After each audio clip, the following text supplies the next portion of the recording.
if you have the relationship with the people and you got the trust with the people you're doing business with, then they're going to be a lot more likely to do business with you. Welcome to the Be Epic podcast, brought to you by the Sam M. Walton College of Business at the University of Arkansas. I'm your host, Brent Williams. Together, we'll explore the dynamic landscape of business and uncover the strategies, insights, and stories that drive business today. Well, today I have with me John Conner Jr. John is with Holden-Conner Company and is a member of the Walton College Dean's Executive Advisory Board. And most importantly for this particular podcast, is a member of the 2024 Arkansas Business Hall of Fame class. John, congratulations on being elected into the Hall of Fame. Thank you, Brent. It's quite an honor for myself and my family, and I certainly do appreciate it. Well, certainly a confidence that the selection committee has shown in me and my family. Well, certainly I think was a pretty obvious case. What you've done in business, and particularly you've done it all in Arkansas, based out of Arkansas, was quite the compelling case. I want to get to your story, really, of building your businesses primarily in agriculture. But first, let me start with the U of A and the Walton College, if I can. Your family has a really, really long history at the University of Arkansas, and that's been really important to you. Yes, it has, and I'm very thankful to have been able to go to university. I love University of Arkansas. My grandmother graduated here in 1918 class. My dad graduated in 1947. I graduated in 1970. My son graduated in 1994, and my granddaughter graduated in 2022. So we have five generations. That's pretty unusual. There's not many families in this state, I don't think, that can say that. And you know what's kind of special here, right, is to walk around this campus and get to see names on the sidewalks of all your family members. Yes, Brent, that was one of my goals. I came up in the 50s with my parents to the Razorback games, and I saw those names, saw my dad's name on there, my grandmother's, and I wanted to be on that walk. And I was able to accomplish that. And my brother and sister also graduated here too, shortly after I did. Well, John, most people probably don't know this. I don't know why they would, but one thing we have in common is growing up in the same town, Newport, over in northeast Arkansas. And for those of you that don't know, Newport's a small town in the Arkansas Delta, and it's pretty easy to be pretty tightly connected. And here's one thing I remember knowing about you growing up. I can remember the one thing I've always known, and my dad actually told me this, years and years ago, of just how hard you worked. And it seems to me like hard work has really kind of been kind of the core of who you are and how you've built the company and the people around you. Well, I want to think I worked hard, but I probably could have worked harder. But I grew up with my granddad and my dad working hard, and I saw that, and I started working there on the farm when I was in high school for a real job, and I liked it, and I came here to Fayetteville, and I decided to go back home and work with my family, and that's when I got out of university in 1970. I went back and started working with my dad and my granddad, started farming then. And if I remember your story right, your family at that time was farming 8,000 acres of farmland, probably primarily in Jackson County. And then I think slowly over time, that's one place you focused a lot of your career, was on the development of land in that area. Yes, when I came back there, my family had about 8,000 acres, and as I like to say, my granddad left me a little bit of seed corn to get started on, and so I started learning how to farm and farming, and I started purchasing properties there in '72, and bought the first property there in '72. It was 520 acres, and then I just kept buying property and kept buying property, and it worked out, and we farmed part of it for a while, and then we rented part of it out, and at this point in time we're renting it all out to other producers. We got several tenants that farm rice, soybeans, corn, wheat, and cotton. Well, John, I think knowing how to, I guess, buy the right properties and know how to invest in those properties and develop those properties takes a great deal of expertise. Seems like it's something you've studied pretty carefully. Well, I realized it after we went through that drought in 1980, which was brutal for most people in agriculture. We didn't have the irrigation in eastern Arkansas we have today. I realized that it was going to be necessary to improve these farms, and so during the 80s we started on a leveling program and improvement program, and we've started grading our property, and we've got irrigation on about every 80 acres. We got a well, and we've got it where the people that are farming it are able to count on making a crop because they know they got water and they got drainage and they got the things it takes to make a good crop and make a good living. Well, you kind of alluded to this, but you mentioned 1980 drought, which was pretty well known to be pretty devastating in many ways. Agriculture, row crop in general, usually has some pretty big swings in the cycle, and I guess over a 50-year period, you've seen lots of those swings. I have, and of course 80 was 80, and then during up till about 85, 6 or 7, it was extremely difficult. We were having 20% interest rates, high crop loan rates to borrow money. At that time I was farming, and then they changed the farm programs up to where you had payment limitations, so I just rented my ground out and quit farming myself. And then in the 90s we had some difficult times, and in the 2000s.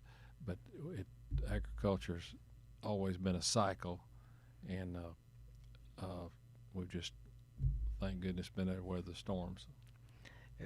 Well, and I guess while we've primarily talked about your land holdings at this point and what you've built over this period, but at some point you started to broaden out and to go out into other industries that were connected to agriculture, and the agricultural equipment industry, John Deere dealerships has been a big part of your story as well. When did you acquire your first Greenway dealership? We in '88. Okay. Is when we had the first dealership there at Newport, and we operated that for a while, and then in the middle to late '90s we bought 3 more stores, and then Deere was changing their philosophy from being a 1 or 2 store operation to going what they call the dealer of tomorrow operations, where they put several stores together, and they've allowed us to expand our franchise and grow to the footprint we have today. And the reason that footprint's important is because having these stores, we can afford to have the better technicians, the better parts people, the better AMS people that work with the technology we have today, work with our farmers. And so by having that scale, we're able to give our customers better service and hopefully have a better place for our employees to work and a better environment for everybody concerned.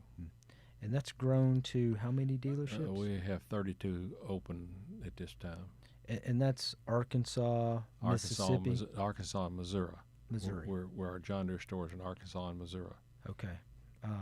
What has, started in 1988 with that and grown to 32 stores. What have you seen as you built that business? Kind of maybe, kind of the ups and downs of that business as well. Well, when we started expanding in the late 90s, we decided to go with some more professional type management. Marshall Stewart came in with us, and he was a store manager for a while. Then he became the general manager over everything, and he's a partner with me in the Greenway Equipment Company now. He's the thing that we were able to do with getting a scale. We were not only able to get better people to help our customers and our farmers, we were able to get better management people. We were able to build a team, and we want to think we got the best managed deer operation in the entire deer system, and hopefully we're giving the best service and to our customers and the best value for what they are using. In terms of your scale in Greenway, it's one of the top franchises in the country, if I'm not mistaken. Yes. So land, Greenway, and maybe more recently you've started to expand into some other businesses as well. Well, about 10, 12 years ago, Marshall and I bought a small fuel company in Jackson County, Farmers Oil, together, and we operated that for a while.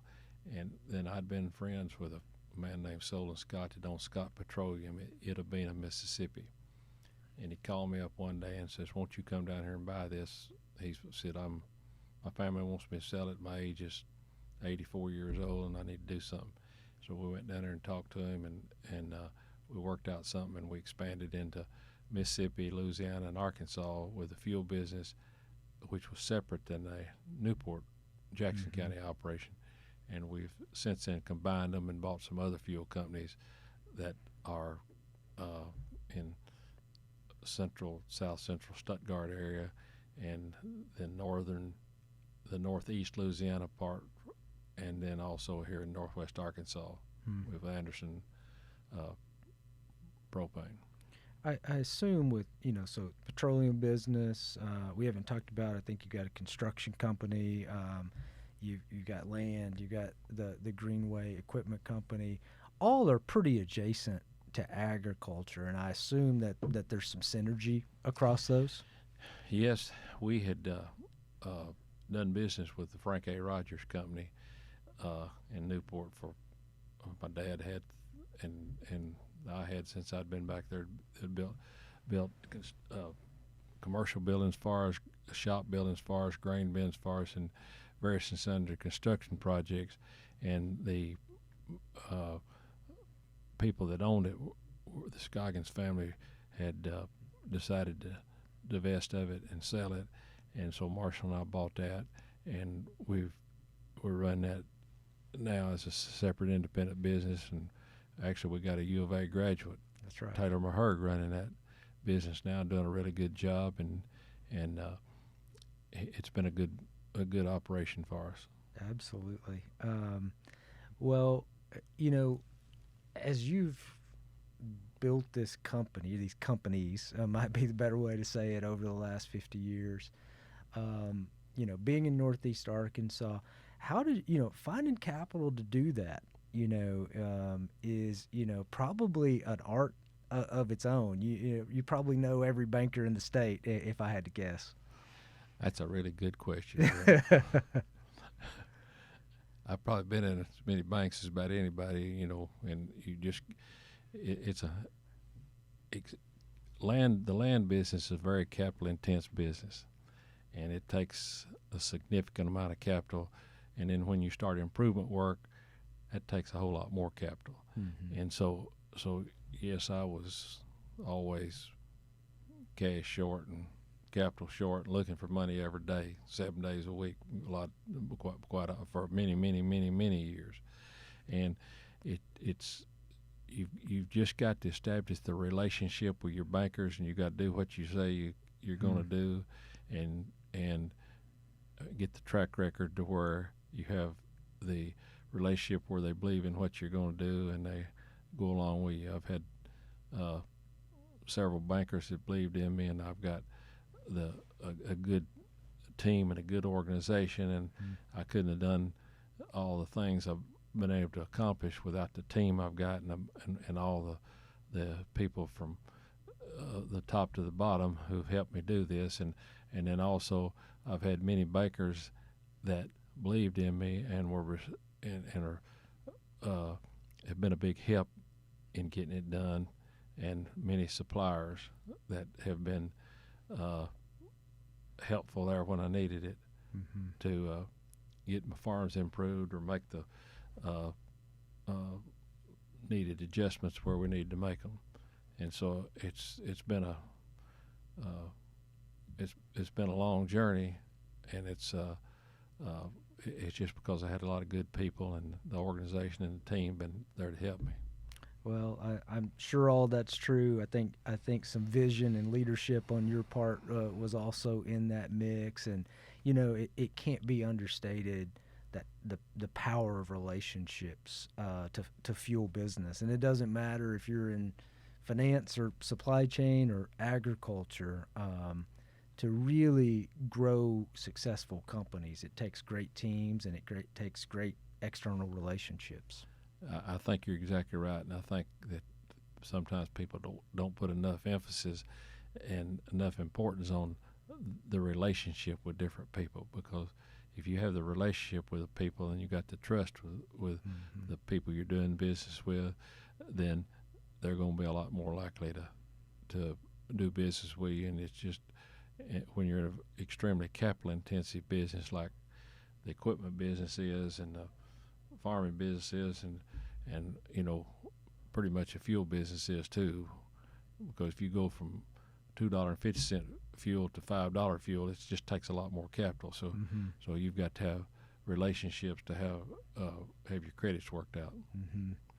Well, kind of pivoting on relationships just a little bit. I know family is one thing that's pretty important to you, and I think the